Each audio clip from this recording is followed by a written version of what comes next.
नमस्कार सर, हामी कहाँ छौँ अहिले? Welcome to vlog everybody. अरे बाप रे, We are in Saudi Arabia right now. अरे बाप रे, And let's check it out. This is the first vlog by Mr. Dev. And please subscribe our channel as soon as possible. Sir हामी कहाँ छौँ त अहिले? कहाँ छौँ? अहिले यतिखेर हामी फेरि हाम्रै भाषामा फर्किसक्यौँ। फर्किनु पर्यो, आफ्नो मातृभाषा भनेको। वेलकम टु गाइज भन्ने चाहिँ इङ्ग्लिसमा हुनुपर्छ अरे के फेरि हैन।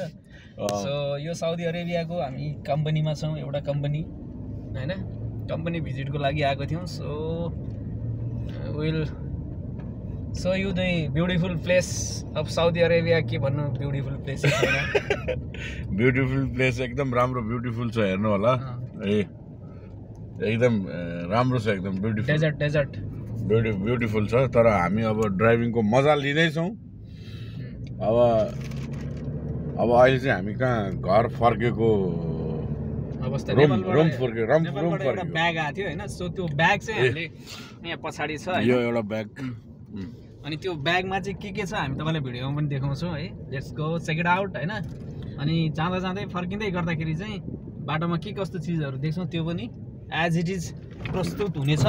भिडियोमा मजा आउनेछ, पछिसम्म हेर्नु होला है त। अरे बाप रे, बवाल जाँदै रहेछ त यार सर। तपाईँ प्रोफेसनल हो? प्रोफेसनल हो सर। बाइ द वे मेरो युट्युब च्यानल चाहिँ ओम दाई भ्लग्स हो, सबैले सब्सक्राइब गर्नु होला। के पाउँछ सर त्यसमा चाहिँ? के छ तपाईँको युट्युब च्यानल कन्टेन्ट के को छ? म नेपालभरि हुँदाखेरि चाहिँ घुमेको ठाउँहरू अनि सामान्य भनौँ न मेरो मेमोरीको लागि बनाएको चिजहरू छ त्यसमा।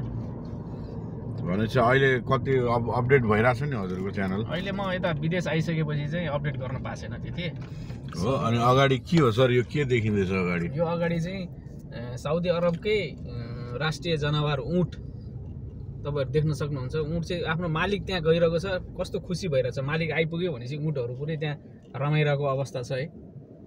अरे यो थाहा हुँदो रहेछ है? थाहा हुन्छ ऊँटलाई? अरे हो त है। त्यो गाडीले के गरे त? अब त्यो गाडीले अब तिनीहरूलाई खानेकुराहरू लिएर आइदिएको हुन्छ कि त्यहाँ। हो है।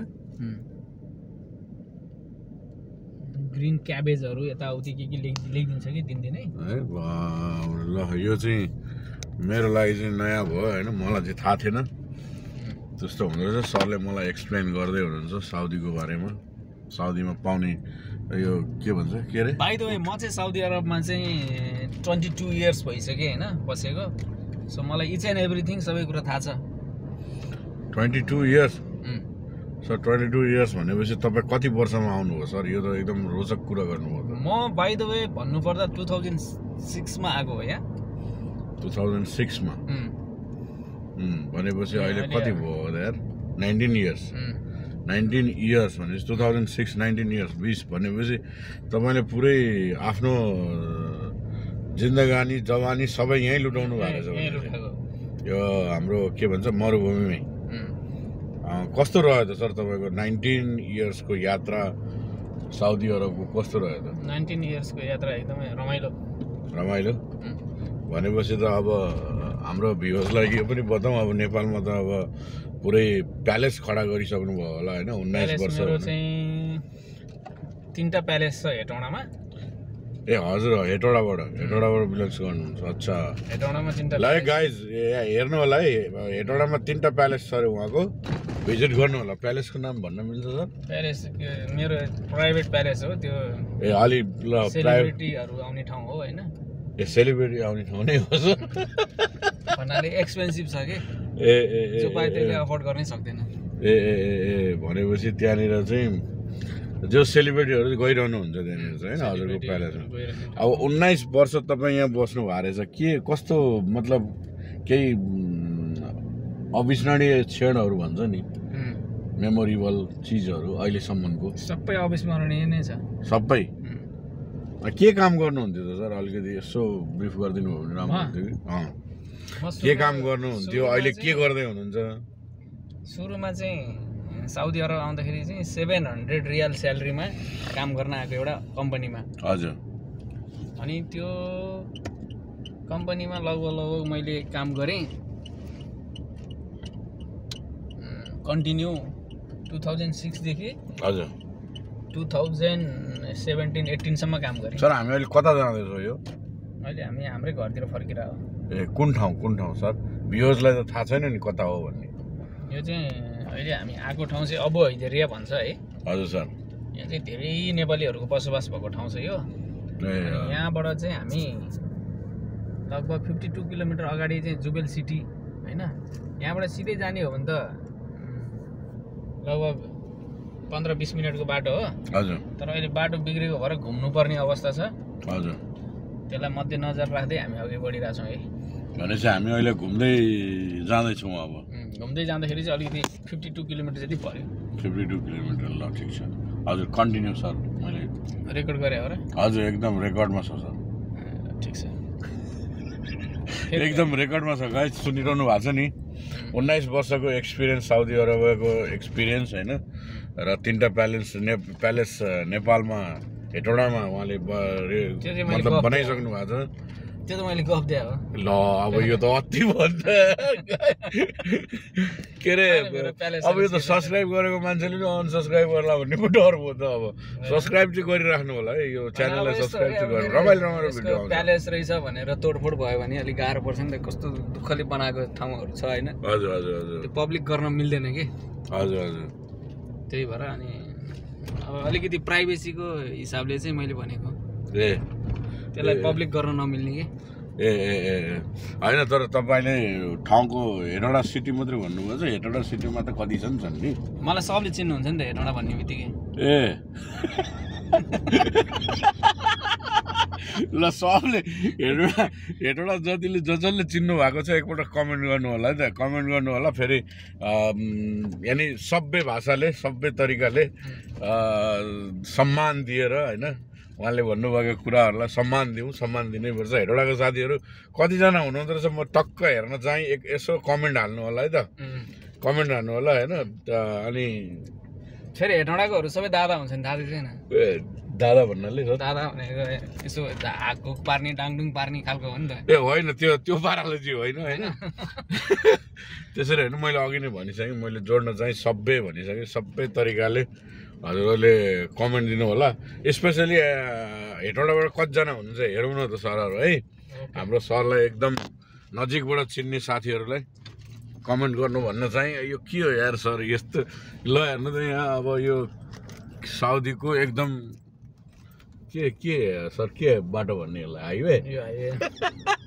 डेजर्ट हाइवे यो अब यो साउदी भन्यो भने त मार्नु हुन्छ होला भ्युजहरूले पनि तर वास्तवमा साउदी नै हो है फेरि यो फेरि हजुरहरूले फेरि कहाँ यो फटा मान्छेहरू भन्ने होला फेरि त्यस्तो होइन एक्चुअली यो साउदी नै हो यो चाहिँ हाम्रो यो लेबर क्याम्पहरू जहाँ चाहिँ हाम्रो नेपालीहरू दाजुभाइहरू विदेशमा पसिना बगाउन आउनुभएको छ आफ्नो घर परिस्थिति देशको स्थिति सबैलाई थाहा छ अब धेरै कुरो गर्नुपर्ने आवश्यकै छैन देशमा कस्तो छ भन्ने तर उहाँहरू बिचरा हेर्नु दिउँसभरि यस्तो तातो घाममा यहाँ अहिले लगभग 45-50 डिग्रीको घाम छ बाहिर हामी एसीमा बस्दा गाडीभित्र एसीमा बस्दा पनि हामीलाई अहिले तातो नै फिल भइरहेको छ भने झन् बाहिर यस्तो घाममा हेर्नु मरुभूमि होइन अब यसरी यस्तो पनि चलाउने हाम्रो नेपालीहरू हुन्छन् है जेसीबी भने जेसीबी भने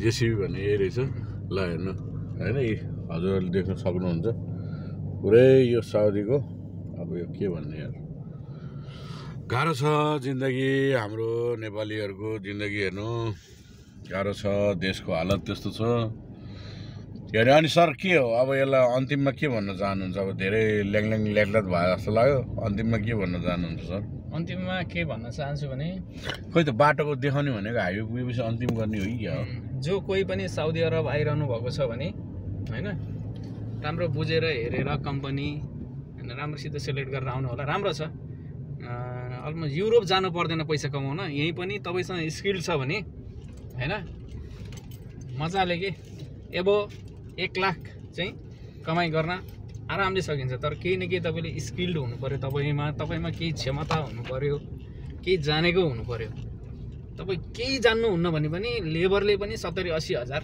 नर्मल्ली यहाँ कमाइ गर्न सक्छन् होइन सो केही सिप चाहिँ सिकेर आउनु भन्छु म एटलिस्ट केही भएन भने नि ड्राइभिङ सिक्नुहोस् होइन एकदम राम्रो कुरो हाम्रो सरले गर्नुभयो। अब यसमा ड्राइभिङ गरेर पनि राम्रो पैसा कमाउने नेपालीहरू हुनुहुन्छ। नेपालीहरूको चाहिँ ड्राइभिङ स्किल यहाँ चाहिँ एकदमै के भन्छ त्यसलाई मान्यता दिएको छ अथवा सबैले मन पराउँछन् हैन। राम्रो काम पनि हो हैन, एउटा जस्तै म पनि ड्राइभरै हो, अहिले गाडी चलाइरहेको छु। तर म चाहिँ मेरै कामको लागि आफ्नै गाडी चलाइरहेको छु। यो चाहिँ उहाँले धेरै भन्नुभयो हैन, तर आफ्नै कामको लागि अहिले उहाँ ड्राइभ गर्दै हुनुहुन्छ, आफ्नै गाडी हो। ड्राइभर त अब ड्राइभिङ सिटमा बसिसकेपछि लगभग ड्राइभरै भइन्छ हैन। अब यो हो। र अर्को कुरो मैले यो पनि जोड्न चाहेँ, म भर्खरै आएको केही कामको सिलसिलामा, केही एक दुईवटा काम थियो, त्यो कामको सिलसिलामा म आउँदा मैले पनि यहाँ धेरै नेपाली दाजुभाइहरू देखेँ, धेरै दुःख पाउनु भएको पनि छ, सुख पाउनु भएको दाजुभाइहरू पनि देखेँ। दुःख पाएको दाजुभाइहरू चाहिँ धेरै नजिकबाट चिन्न चाहिँ पाइनँ, तर सुख पाएको साथीहरू जो हुनुहुन्थ्यो, राम्रै वेल सेटल भएर बस्नुभएको साथीहरू यहाँ भेटेको छु। वान अफ द एकजना साथी उहाँ पनि हुनुहुन्छ, राम्रो सेटल हुनुहुन्छ, बिजनेस गर्नुहुन्छ, व्यवसाय गरिरहनु भएको छ साउदीमा। अब मैले यही भन्न चाहेँ, साउदीमा अगर हामी नेपाली दाजुभाइहरू कोही पनि आउन चाहिरहनु भएको छ भने आउनुहोस्, राम्रो छ यहाँनिर, नराम्रो भन्ने चाहिँ छैन। तर तपाईँले आउँदाखेरि सबै कुरो बुझेर आउनु होला, कम्पनी के हो कसो हो सबै बुझ्नु होला। सकभर एजेन्टहरूको थ्रुबाट बच्नुहोस्, सकेसम्म डाइरेक्ट मेन पावरमा काम कुरा गर्नेतिर जानुहोस्, सकेसम्म आफ्नो आफन्त इष्टमित्रहरू यहाँ छन् भने उहाँहरूसँग समन्वय गर्नुहोस्। कम्पनीहरू राम्रो छ, तर आउनुभन्दा अगाडि एक चिज चाहिँ तपाईँहरू कुनै न कुनै लाइनमा एउटा सिप चाहिँ सिक्नु होला, चाहे ड्राइभिङ होस्, चाहे कन्स्ट्रक्सन लाइनका अरू कामहरू। आउँदै हुनुहुन्छ त्यो कम्पनीको वेबसाइट एकचोटि भिजिट गरेर हेर्नु। त्यो वेबसाइटमा चाहिँ त्यो कम्पनीको डिटेल्स राखिदिएको हुन्छ, फोन नम्बरदेखि लिएर इमेलसम्म त्यहाँ व्यवस्था हुन्छ हैन। त्यसलाई चाहिँ तपाईँहरूले फलो गर्नु, अनि त्यो कम्पनी कस्तो छ भन्ने कुरो तपाईँ आफैले पनि जानकारी लिन सक्नुहुन्छ। यो पनि एउटा कुरो भयो। र सकेसम्म अब त्यहाँसम्म पुग्ने त्यति सबै नेपालीहरूको क्षमता पनि नहोला। र म यति भन्न चाहन्छु, जति दाजुभाइहरू विदेश आउन खोज्नु भएको छ, साउदी स्पेसल्ली साउदी आउन खोज्नु भएको छ, एकदम राम्रो छ, कमाइ इन्कम राम्रो। हाम्रो दाजुभाइहरू मैले हेर्दाखेरि 1 लाखभन्दा माथि नै खाने मान्छेहरू पनि राम्रो हुनुहुन्छ हैन। तर एउटा न एउटा सिप भएकै मान्छेहरू हुनुहुन्छ, त्यो चाहिँ यहाँ आएर सिक्छु, म यहाँ आएर काम जान्छु भन्नुभन्दा पनि नेपालमा केही सिपहरू अहिले नेपालमा छ्यास भेटिन्छ। हामीले ट्रेनिङ सेन्टरहरू हरेक कोणमा, हरेक सिटीमा अहिले ट्रेनिङ सेन्टरहरू छ। कुनै न कुनै सिप सिकेर मात्रै विदेश आउनु होला, तब सुख पाउनुहुन्छ, नभए दुःखले भरिएको जिन्दगी हुन्छ। यहाँ आइसकेपछि रुनु बाहेक केही पनि उपाय छैन। त्यो रुनुभन्दा अगाडि पहिले नै आफू सचेत रहनुहोस् र यसरी नै हाम्रो च्यानललाई सब्सक्राइब गर्दै गर्नुहोला, लाइक गर्नुहोला, कमेन्ट गर्नुहोला। अगर यस्तै खालको भिडियोहरू तपाईँहरूलाई इन्फर्मेसन भिडियोहरू साउदीको चाहिरहेको छ भने एकपल्ट हामीलाई कमेन्टमा पनि भन्नुहोला। हामी साउदीको बारेमा केही कुराहरू भन्दै हामी सूचित पनि गराउनेछौँ। भन्दै आजको लागि चाहिँ हामी यहीँ बिटमा हुन्छौँ। अब हजुरहरूलाई हाइवेको बाटो देखाउने भन्दै यो भिडियो लामो भयो, लामो भएपछि ल्याङल्याङ बढी हुन्छ। अब ल्याङल्याङ भएपछि हाम्रो नेपाली दाजुभाइहरूको बानी के छ हामी सबैको भने यो ल्याङल्याङ कसले हेरिरहन्छ भनेर फट्ट जाने हुन्छ। त्यही भएर स्क्रोल नगर्नु होला, फेरि अर्को च्यानलमा जानुभन्दा अहिले हामी नै बिदा हुन चाहन्छौँ। बिदा भयौँ, हवस् त, धन्यवाद, थ्याङ्क यू।